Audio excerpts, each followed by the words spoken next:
জীবনে অনেক কষ্ট সহ্য করা যায়, কিন্তু নিজের আপন মানুষের বিশ্বাসঘাতকতা সহ্য করা যায় না। আজ আমি এমন একটা গল্প বলবো যেটা আমার নিজের জীবনের। আমার বাবা মারা যাওয়ার পর সংসারের সব দায়িত্ব এসে পড়ে আমার আর আমার বড় ভাইয়ের কাঁধে। আমি তখন সবে চাকরিতে ঢুকেছি। ভাই ব্যবসা দেখতো, বাবার রেখে যাওয়া জমিটাই ছিল আমাদের পরিবারের একমাত্র সম্বল। ভাইকে আমি সবসময় বিশ্বাস করতাম চোখ বন্ধ করে। কয়েক বছর পর ভাই বলল জমিটা বিক্রি করে ব্যবসা বড় করবে, সবাই মিলে ভালো থাকবো। আমি রাজি হয়ে গেলাম, কারণ ভাইয়ের উপর আমার কোনো সন্দেহ ছিল না। সব কাগজপত্রে সই করে দিলাম, এমনকি ভালো করে পড়েও দেখলাম না। মাস 6 পর হঠাৎ শুনলাম জমিটা বিক্রি হয়ে গেছে, কিন্তু টাকার কোনো হিসাব নেই। ভাইকে জিজ্ঞেস করলেও এড়িয়ে যেত, বলতো ব্যবসায় ইনভেস্ট করেছে। আমি বিশ্বাস করে চুপ করে থাকতাম। একদিন আমার ভাবি মানে ভাইয়ের স্ত্রী হঠাৎ আমাকে ডেকে কিছু কথা বললেন জমির পুরো টাকাটা আসলে ভাই নিজের নামে আলাদা একটা বাড়ি কিনেছে শহরের অন্য পাশে, আমাকে না জানিয়ে, আমার মাকেও না জানিয়ে। আমি প্রথমে বিশ্বাসই করতে পারিনি, ভাবলাম হয়তো ভুল শুনেছি। কিন্তু যখন কাগজপত্র নিজের চোখে দেখলাম তখন বুঝলাম এতদিন যাকে সবচেয়ে বেশি বিশ্বাস করেছিলাম সেই আমার সাথে সবচেয়ে বড় প্রতারণাটা করেছে। আমি ভাইয়ের সামনে দাঁড়িয়ে জিজ্ঞেস করলাম, কেন করলে এটা? আমরা কি তোমার আপন না? ভাই প্রথমে অস্বীকার করার চেষ্টা করলো, তারপর রাগ দেখিয়ে বলল জমিটা আমার নামেও তো ছিল, আমি যা খুশি করতে পারি। সেই মুহূর্তে বুঝলাম রক্তের সম্পর্ক থাকলেই যে মন এক থাকবে তার কোনো নিশ্চয়তা নেই।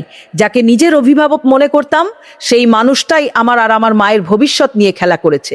মাকে যখন সত্যিটা জানালাম তিনি ভেঙে পড়লেন। সারা জীবন যে ছেলেকে নিজের চোখের মনির মতো বড় করেছেন সেই ছেলে তার বৃদ্ধ বয়সের নিরাপত্তাটুকুও কেড়ে নিয়েছে।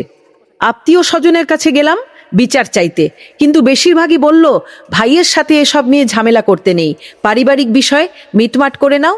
অথচ কেউ প্রশ্ন করলো না আমাদের কি হবে, আমাদের ভবিষ্যৎ কি হবে।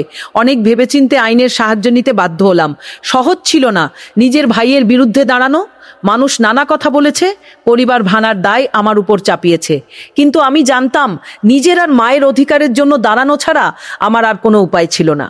আজ অনেকটা সময় পার হয়ে গেছে, সম্পর্কটা আর আগের মতো নেই, হয়তো কখনো হবেও না। কিন্তু এই ঘটনা আমাকে একটা বড় শিক্ষা দিয়েছে। রক্তের সম্পর্ক মানেই অন্ধবিশ্বাস না। যে কোনো গুরুত্বপূর্ণ সিদ্ধান্তে নিজের চোখে সব যাচাই করে নেওয়া উচিত, তা সে যতই আপনজন হোক না কেন। মনে রেখো, ভালোবাসা আর বিশ্বাসের অপব্যবহার হতে দেওয়াটা তোমার দুর্বলতা না, এটা বোঝা এবং প্রতিবাদ করাটাই তোমার শক্তি। আজ আমি নিজের পায়ে দাঁড়িয়েছি, মাকে নিয়ে ছোট্ট একটা নতুন সংসার শুরু করেছি, যেখানে অশান্তি নেই, কারো কাছে জবাবদিহি করার ভয় নেই। প্রতিটা সকাল এখন নতুন করে বাঁচার সাহস দেয়। জীবন আমাকে শিখিয়েছে হারানোর মধ্যে দিয়েও নতুন করে গড়ে ওঠা যায়। আমি বিশ্বাস করি সময় সবচেয়ে বড় শিক্ষক। যে ক্ষত আজ গভীর মনে হচ্ছে একদিন সেটাই তোমার শক্তির উৎস হয়ে দাঁড়াবে। তাই যারা এখন কঠিন সময় পার করছো, ভেঙে পড়ো না, সামনে ভালো কিছু অপেক্ষা করছি।